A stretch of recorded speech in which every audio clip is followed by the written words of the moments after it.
vizualul meu săptămânal meu joc. Se numește PVR, cu niște robuței și se deschide pe ele.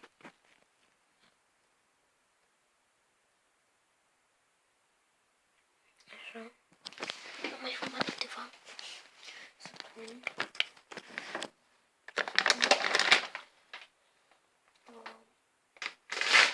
Și da.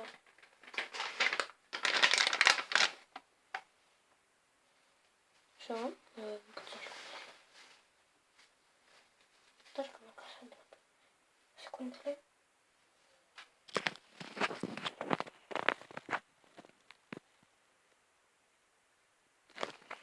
Stăm puțin la pauză. Așa, și am pornit.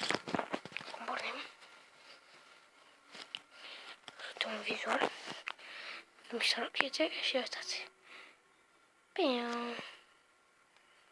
Și cum trece un proces.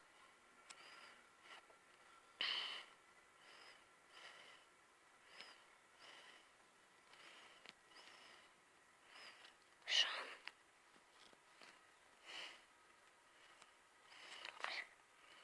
Este ultimele de portare. E un joc practic.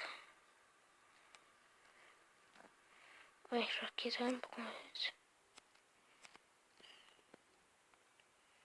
Tot se roagă în mine. Foarte mulți. Ne tragem.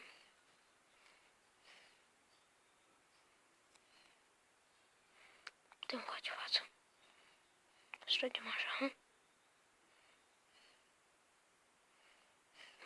Voi vedeți câte culoanțe și cât de realistic e.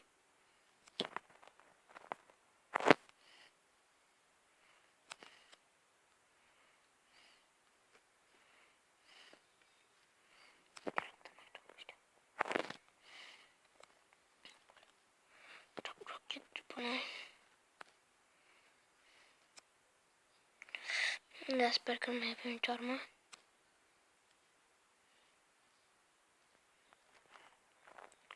Și acolo direct să murim. Sau să-i apărăm pe ceilalți. Nu am murit. Să putem duce să vedem.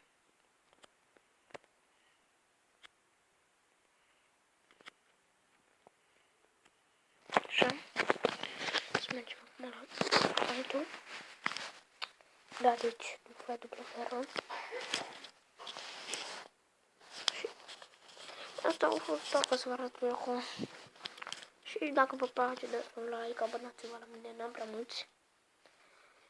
Și sper să vă abonați cât mai mulți. Pentru că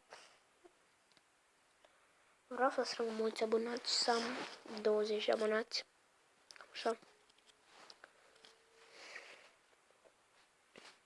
Și asta a fost jocul, dacă vă place. Și am jucat cu Cătărian, dar n-am să-l joc. Așa și, na, sper să vă abonați, să dați un like, pentru că, na, să exemplu, azi e luni. 2 săptămâni și zice că dau faliment. Și da. Și tot ce am vrut să vă arăt jocul ca să am mai mulți abonați. Și bye bye.